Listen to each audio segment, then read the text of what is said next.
परमेश्वर के धन्य नाम की महिमा हो। प्रभात मनन के सत्र 2172 में आप सभी का बहुत ही विनम्रता के साथ स्वागत करता हूं। आइए आज मनन के लिए एक और बार हम पढ़ते हैं इब्रानी 13 की 16। भलाई करना और उदारता दिखाना ना भूलो, क्योंकि परमेश्वर ऐसे बलिदानों से प्रसन्न होता है। हम प्रभात मनन के बीते सत्रों में भलाई और उदारता के संबंध में मसीही दायित्वों पर चर्चा कर रहे थे। हम ये देख चुके हैं कि यहाँ तक हमारे दुश्मनों के साथ भी उनकी अनिवार्यता पर मदद करनी मसीही दायित्व है, और ये काम हमें उदारता पूर्व करना है। अर्थात हमसे भलाई की प्राप्ति करने वाला व्यक्ति का व्यवहार हमारे साथ सही भी क्यों ना हो, उनकी अनिवार्यता यदि सही हो और हम उनकी मदद करने की स्थिति में हो तो हमें अवश्य उनकी मदद करनी है।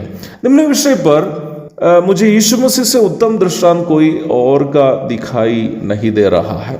जब हमारे प्रभु यीशु मसीह क्रूस पर थे, हम वचन में पढ़ते हैं कि उनके दाहिने और बाएं जो दो डाकू को टांगे गए थे, दोनों प्रभु यीशु मसीह का मजाक उड़ाए थे। मत्ती 27 की 44। परंतु बाद में उनमें से एक डाकू इस पर पश्चाताप करके प्रभु यीशु मसीह से विनती करता है कि जब प्रभु इस्राएल के राजा बनकर पुनः आएंगे तो उस डाकू का भी सुधि ले।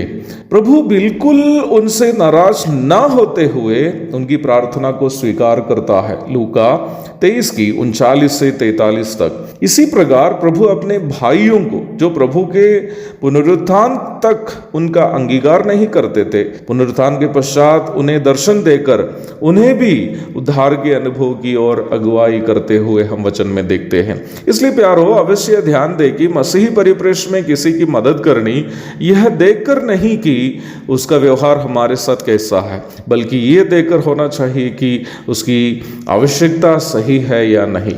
परंतु निम्न विषय को समाप्त करने के पूर्व एक और बात कहकर, जो शायद आप पसंद नहीं कर पाएंगे, मैं इस विषय की परिसमाप्ति करना चाहता हूँ। भलाई और उदारता बिल्कुल सही मानसिकता से करते समय भी हमसे इस विषय में गलती होने की संभावना है। मुझे अभी भी एक बात याद आ रही है जो एक वरिष्ठ प्रभु के दास ने मेरे साथ साझा किया था। उनका कहना यह था कि उनका भैया एक ऐसा व्यक्ति है जो दूसरों की मदद करते करते गरीब हो गया। मुझे उनकी बात बिल्कुल हजम नहीं हुआ, क्योंकि जब वचन हमें सिखाता है कि प्रभु के नाम में हम एक गिलास पानी भी किसी को पिलाए बिना प्रतिफल पाए नहीं जाएगा। मत्ती 10 की 41 और 42। तब वो भाई दूसरों की मदद करते करते गरीब कैसे बन गए? क्या इसका मतलब वचन गलत है? वचन तो कभी भी गलत नहीं हो सकता। फिर किसने गलती की है? स्वाभाविक रूप में उस भाई ही। तब क्या मदद करने का उनका स्वभाव गलत था?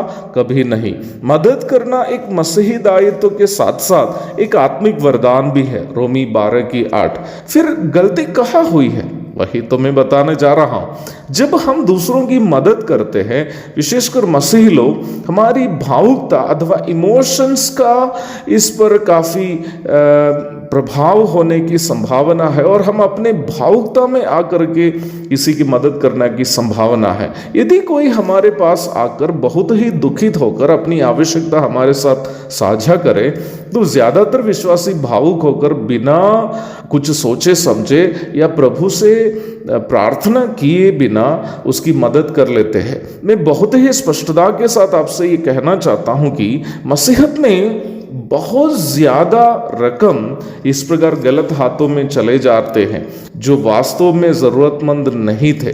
अवश्य याद रखें प्यारो, हमारे हाथों में चाहे किसी भी नियमानुसार माध्यम से रुपये आते हैं, वो प्रभु ने हमें दिया है, और हम उस धन के भंडारी हैं।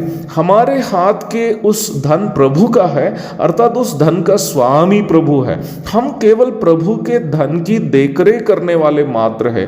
प्रभु का धन को अपनी मर्जी के अनुसार इधर उधर फेंकने का अधिकार हमें नहीं है। मसीहत में बहुत से ऐसे लोग हैं, विश्वासियों की भावुकता का शोषण करके उनसे रुपये हड़पते हैं। मैं आपसे कहना चाहता हूं कि आप अपनी भावुकता में आकर अपने हाथ के धन को किसी किसी को अपनी मर्जी के अनुसार बांटते हो तो ये उम्मीद नहीं करे कि प्रभु से उसका प्रतिफल मिलेगा। प्रभु केवल उस धन का ही जिम्मेदार है जो आपने प्रभु से पूछकर उनको दिया है, जिसको देने के लिए प्रभु ने आपसे कहा है। कहने का तात्पर्य यह है कि आप अपने पसंदीदा लोगों को या उन लोगों को जो आपकी चापलूसी करके या आपके साथ दुख का वर्णन करके आपकी भावुकता का शोषण किए हो, और ऐसे लोगों को आप यदि दिए हैं, ये उम्मीद नहीं करें कि प्रभु से उसके लिए प्रतिफल मिलेगा। ऐसे दे देकर यदि आप कर्ज में भी डूब जाए, ये वचन की गलती नहीं बल्कि आपकी ही गलती होगी।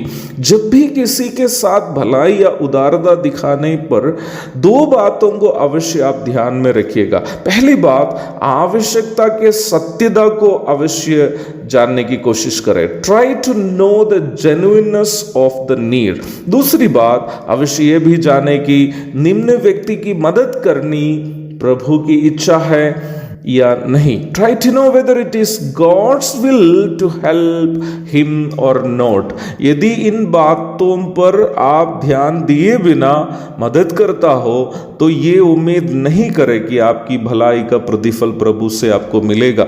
आपके धन बर्बाद हो जाएगा।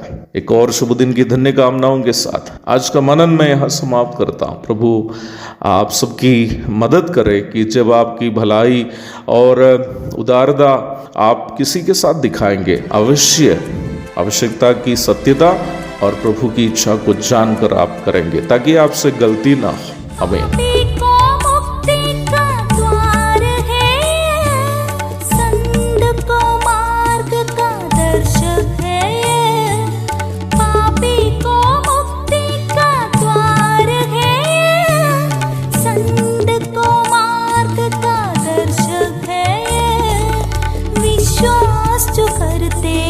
उसके लिए अनंत जीवन का साधन है ये।